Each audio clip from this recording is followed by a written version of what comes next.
Untuk mengetahui lebih lanjut terkait dengan tahap pertama uji klinis vaksin merah putih yang telah dimulai sejak Rabu kemarin, lalu bagaimana prosesnya hingga hari ini telah bergabung bersama kami melalui sambungan Zoom Rektor Universitas Airlangga, Profesor Muhammad Nasih. Selamat siang Pak Nasih, semoga dalam kondisi sehat-sehat selalu ya Pak.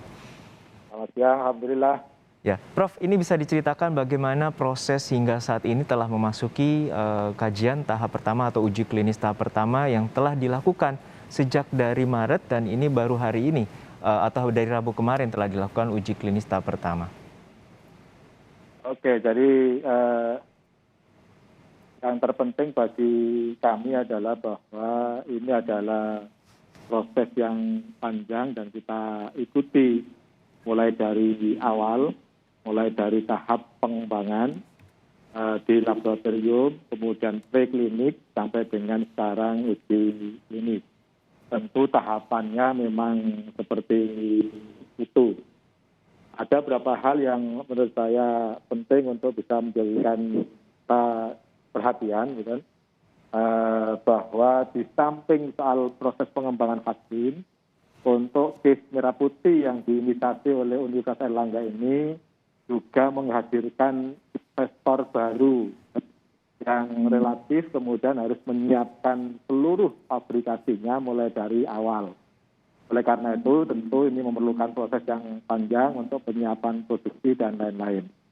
Kita tentu sangat bersyukur dan sangat berterima kasih atas semua kontribusi, khususnya kawan-kawan di BPOM, Bu Feni dan staf serta jajarannya yang selama ini sudah membimbing dengan cukup intens, sehingga karena kita juga penuhi semua arahan dan bimbingannya, PPUK atau persetujuan pelaksanaan uji klinis bisa diberikan kepada kami dan sekarang tentu kita mengimplementasikan PPUK tersebut dengan sebaik-baiknya.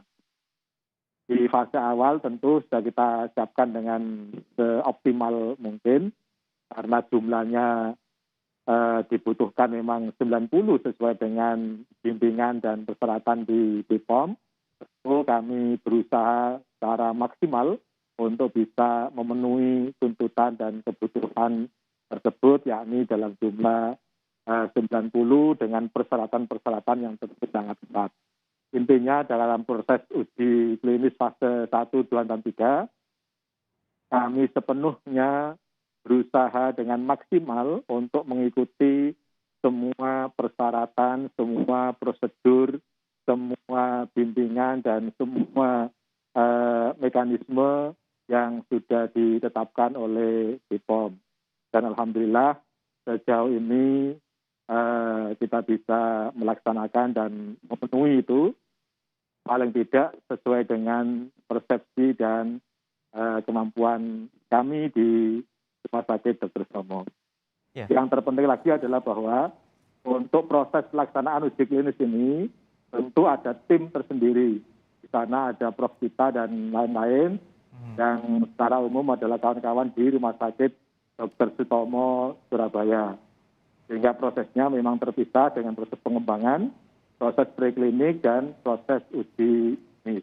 Semua kita serahkan sepenuhnya pada kawan-kawan yang bertanggung jawab dalam proses uji klinis ini, yang merupakan orang-orang yang sangat berkompeten, yang dikomandani oleh Prof. Kita dan diawasi sepenuhnya oleh kawan-kawan para guru besar yang kita bentuk dan dalam bimbingan BPOM. Yang kita lakukan.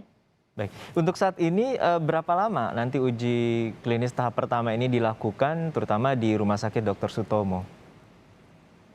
Ya kan untuk prosesnya kan tidak hanya diproses, jadi kalau hanya penyuntikannya saja saya pikir tidak lama, tetapi kan harus kita ikuti. Misalnya fase 1 itu peraturannya seperti apa gitu kan. Kita punya 90 orang kewajibannya, tentu kita nggak bisa melakukan dalam 1 hari gitu kan. Kita harus melakukan dalam beberapa hari, ya perkiraan ada 3 sampai dengan 4 hari. Tetapi kan tidak harus ini kemudian selesai. Seminggu berikutnya, 2 minggu berikutnya kita akan melakukan proses-proses yang lain, pemeriksaan dan lain-lain. Ini mereka kita ikuti secara terus-menerus sehingga data perkembangan dari mereka juga kita akan ikuti. Sampai dengan 28 hari kemudian kita masih harus melihat lagi kan bagaimana reaksinya, bagaimana apanya. Tapi itu memang mekanisme yang yang dipersyaratkan oleh BPOM, dan sekali lagi kami sepenuhnya mengikuti mekanisme dan bimbingan yang ada di BPOM. Tentu hasilnya kita nggak bisa melakukan memberikan data dan informasinya karena sekali lagi ini adalah bagian dari tugas kawan-kawan di uji klinis. Tapi sekali lagi fase 1 ini kan diperlukan nanti sampai dengan 28 hari paling enggak untuk bisa memantau secara terus-menerus. Kemudian fase 2 juga kurang lebih diperlukan hal yang sama, dan baru kemudian kalau hasil semuanya bagus, kemudian BPOM mengizinkan untuk tahap berikutnya, tentu kami akan siap untuk melangkah ke tahap-tahap selanjutnya. Baik. Artinya membutuhkan waktu sekitar 3 bulan untuk nanti masuk di tahap ketiga, betul Prof ya? Ada beberapa overlapping gitu kan yang bisa kita lakukan sehingga mungkin tahap 3 bisa kita lakukan di bulan-bulan April lah ya, di bulan-bulan April kita sudah bisa melakukan itu. Untuk saat mudah-mudahan, mohon doanya. Baik, untuk saat ini apa proses untuk sukarelawan, karena pada tahap pertama ini ada 90 sukarelawan yang sudah tercatat, lalu nanti di tahap 2 koreksi bila saya salah, bila ada sukarelawan yang sudah mendaftar ada 405 orang. Seperti apa karakteristik ataupun persyaratan yang harus dilalui menjadi sukarelawan? Jadi yang pertama tentu kita sudah lama membuka, gitu kan, mengumpulkan termasuk pembuka pendaftaran untuk para sukarelawan. Dan alhamdulillah untuk fase 1 dan fase 2 relawan-relawannya sudah tersedia. Tentu mereka juga dalam prosesnya masih harus kita screening lagi. Oleh karena itu kami masih sangat berharap untuk kawan-kawan masyarakat, rakyat yang belum mendapatkan vaksin sama sekali untuk bisa mendaftarkan, dan kemudian akan kami screening apakah memenuhi persyaratan atau tidak. Karena bisa jadi misalnya dari 90 orang itu dipastikan tidak semuanya memenuhi persyaratan, sehingga kita harus mengambil lagi relawan-relawan yang lainnya sehingga 90 itu akan terpenuhi misalnya begitu. Baik. Kemudian yang berikutnya adalah bahwa tentu sebagaimana arahan dan atau standar yang diberikan oleh BPOM, persyaratan utamanya adalah bahwa pelaksanaan uji klinis ini harus bersifat inklusif. Kemudian usianya di atas 18 tahun dan tentu tidak mempunyai komorbid yang memberatkan atau yang berakibat tertentu untuk bisa dilaksanakan proses vaksinasi ini. Baik. Yang tidak kalah pentingnya adalah bahwa ini yang juga menurut saya menjadi tantangan tersendiri bagi kami, relawannya harus belum pernah divaksin sama sekali, atau dalam bahasa kita namanya naif, gitu kan. Nah ini yang menurut saya menjadi tantangan tersendiri. Kami berharap agar kawan-kawan media termasuk Kompas TV bisa menyebarluaskan ke masyarakat agar yang belum mendapatkan vaksin bisa menjadi relawan dalam uji klinis tahap 1, 2, dan 3 ini. Kami ingin sampaikan bahwa karena ini sudah mendapatkan PPUK dari BPOM, tentu berbagai macam hal sudah dipertimbangkan oleh BPOM, termasuk aspek keamanan dan lain-lainnya. Nah, yang tidak kalah pentingnya adalah bahwa kalau ada masyarakat yang selama ini mungkin meragukan soal keyakinan, kehalalan, dan lain-lain, vaksin yang kita kembangkan ini sudah dilihat, diteliti, dan diverifikasi oleh MUI, dan kemudian juga mendapatkan sertifikat halal. Sehingga mohon tidak ragu-ragu lagi bagi kawan-kawan semuanya yang belum divaksin untuk bisa menjadi relawan. Insya Allah ini akan bermanfaat untuk kita semuanya. Betul. Betul, ini menjadi tantangan karena masyarakat tentu yang belum divaksin dapat menjadi sukarelawan, terutama untuk vaksin merah putih buatan anak negeri. Dan untuk seperti perbedaannya seperti apa, Prof, terkait dengan vaksin merah putih ini? Karena kita tahu bahwa sekarang ada Omikron dan kita juga berharap tidak ada mutasi, namun kemungkinan akan terjadi mutasi-mutasi lainnya dari virus corona ini. Apakah ini juga telah disiapkan untuk mengantisipasi mutasi-mutasi lanjutan dari virus corona? Jadi proses untuk diuji klinis ini kan bersifat bertahap. Tentu itu nanti akan bisa kita lihat dan kita lakukan di fase-fase berikutnya. Fase 1 umumnya adalah kita ingin melihat aspek keamanan khususnya dari vaksin yang kita hasilkan. Kemudian fase 2 akan ada tujuan apa lagi, nanti fase 3 akan sangat tergantung pada hasil fase 1 dan 2. Tentu saja berbagai macam proses penelitian lanjutan kita lakukan, tetapi yang tidak kalah pentingnya menurut hemat kami adalah kami mengembangkan inactivated virus ini, yakni pendekatan dalam vaksin kami, itu dengan menggunakan virus yang murni strain Indonesia dan dibuat dari kelompok atau generasi beta, gitu kan, sehingga kemungkinan untuk bisa menjangkau alfa, delta, dan lain-lain itu menjadi secara teoritis ini cukup menjanjikan bagi kami.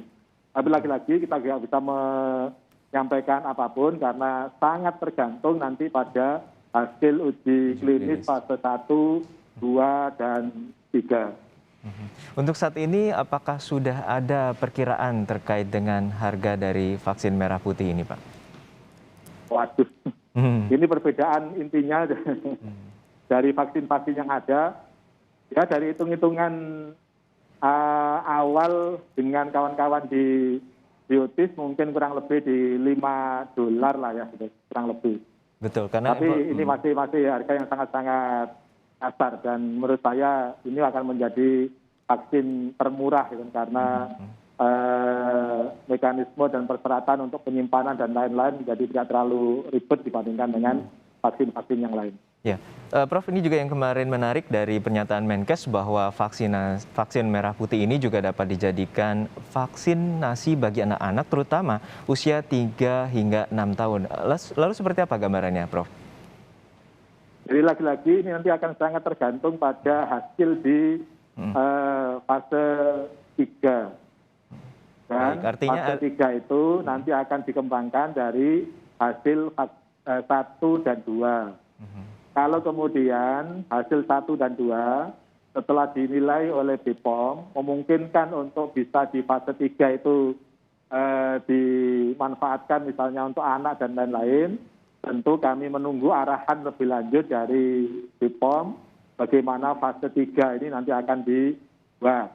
Tetapi Pak Menkes menyampaikan bahwa ini semata-mata lebih karena ceruk atau potensi yang harus kita lakukan itu adalah ada di umur 3 sampai dengan 6 tahun yang selama ini belum ada vaksinnya. Kalau untuk 6 tahun ke atas, 18 tahun ke atas itu kan vaksinnya sudah meluber di Indonesia.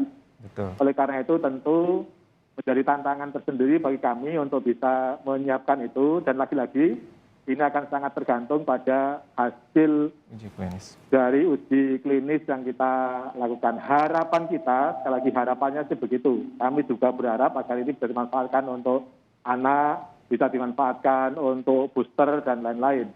Tetapi yang menentukan nanti adalah di kawan-kawan BPOM setelah melihat dan mengetahui hasil dari seluruh proses ini yang datanya tentu akan kita sampaikan pada BPOM saja, bukan pada yang lainnya. Baik, terakhir ini Pak, untuk perakiraan bahwa fase ketiga dapat dilakukan bulan April bila tahap 1 dan keduanya lancar, artinya untuk distribusi di masyarakat bisa dilakukan pertengahan 2022 ini ya, Prof? Perkiraan kita begitu, di schedule yang kami buat, di rancangan yang kami buat, kira-kira di Juli itu akan sudah bisa di Juli ya? Di Juli itu akan sudah bisa digunakan oleh masyarakat. Tentu kami sangat berharap mudah-mudahan fase 1, 2, dan 3 berjalan lancar dan itu tentu support dari kawan-kawan media kan juga sangat berpengaruh. Dukungan dari masyarakat dan rakyat Indonesia juga sangat menentukan untuk bisa menjadi relawan-relawan. Paling tidak, selebihnya tentu tetap mendoakan dan mendukung kami. Inilah vaksin produksi anak bangsa, mulai A sampai dengan Z-nya, mulai dari pengembangannya sampai dengan nanti produksi dan distribusinya ke seluruh masyarakat Indonesia. Baik, kita harapkan proses yang dilakukan dari tahap pertama, kedua, hingga ketiga nanti dan hingga didistribusikan bagi masyarakat, terutama vaksinasi bagi anak usia 3-6 tahun ini dapat dilakukan. Terus upaya mencari sukarelawan terutama bagi usia 18 tahun dan juga tidak memiliki komorbid dan yang terpenting belum memiliki atau belum tervaksinasi COVID-19 sama sekali. Terima kasih Prof. Muhammad Nasi, Rektor Universitas Airlangga telah berbagi bersama kami di Kompas Siang.